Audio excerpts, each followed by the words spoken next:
All right, good morning. It's Wednesday morning and it's March the 3rd already. And we are in the middle of the week looking at some of the debates that Jesus had with the religious people. And we're prone to add self religious people who made up their own rules, and righteousness was all about rule keeping. And obviously, that ran smack dab in conflict with Jesus and his kingdom and what he taught. Today's debate, as that's what they've been labeled so far this week, the debate. The debate over the Sabbath. Over the Sabbath. That's a term I don't know that we understand fully these days. Obviously, it's actually rooted in the creation story where Jesus labored for 6 days and rested on the seventh. And that's the Sabbath.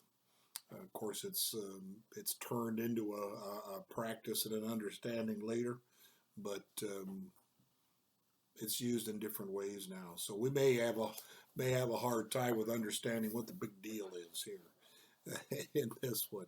The debate over the Sabbath, they encourages us to read Mark 2:23, crossing over into chapter 3 and going to verse 6. So Mark 2:23 on into chapter 3, verse 6.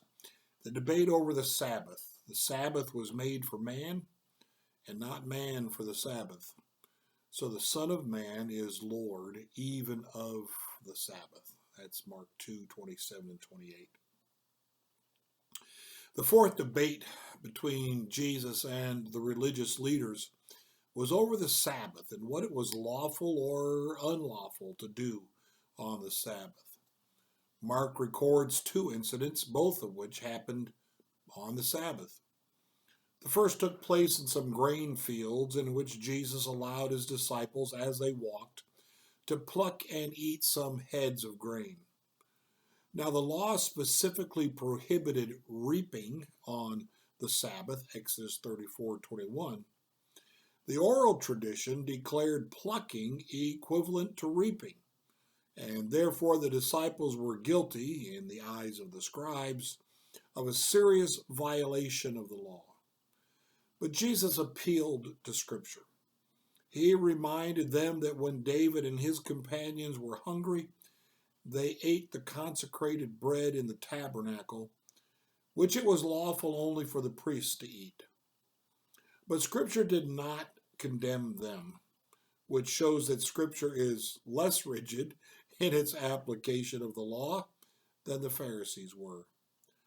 Jesus concluded with the great pronouncements that, quote, the Sabbath was made for man, that is, for our enjoyment, not man for the Sabbath, and that he was himself Lord even of the Sabbath because he had authority to interpret it correctly.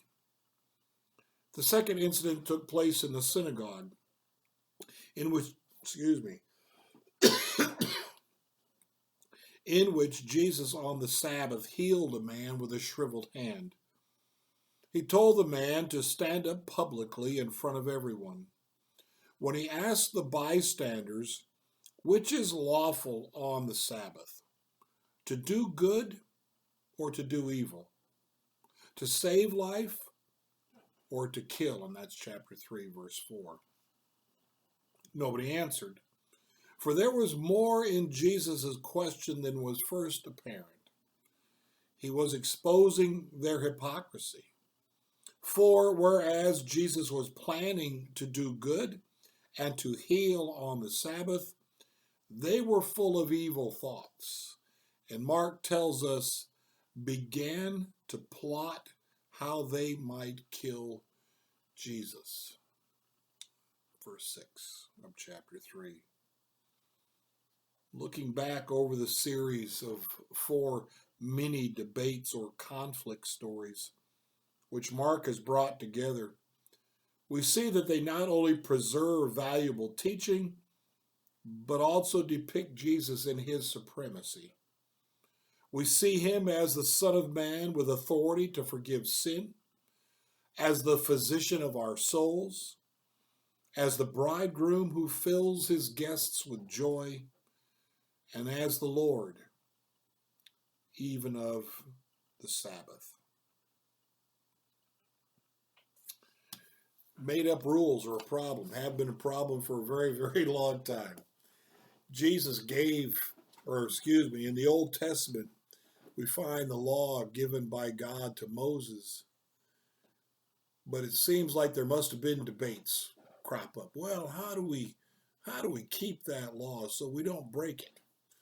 And all kinds of points started to be added to it, especially in later days, especially in the in a period of time before Jesus shows up. Different schools of scribes who were like lawyers of the law, and Pharisees and Sadducees, they all started making up rules. Okay, well, how do you keep the Sabbath in such a way that you don't work, that you don't break it? They even had a term. One example is they had a term for a Sabbath day's journey. Well, how far is a Sabbath day's journey? And so they developed a length you could walk somewhere and not break the law of working on the Sabbath. It was crazy. And Jesus calls them on the carpet for that repeatedly, that they set up these rules, these laws that are not the original ones from God. And they keep people from getting into the kingdom, Jesus says.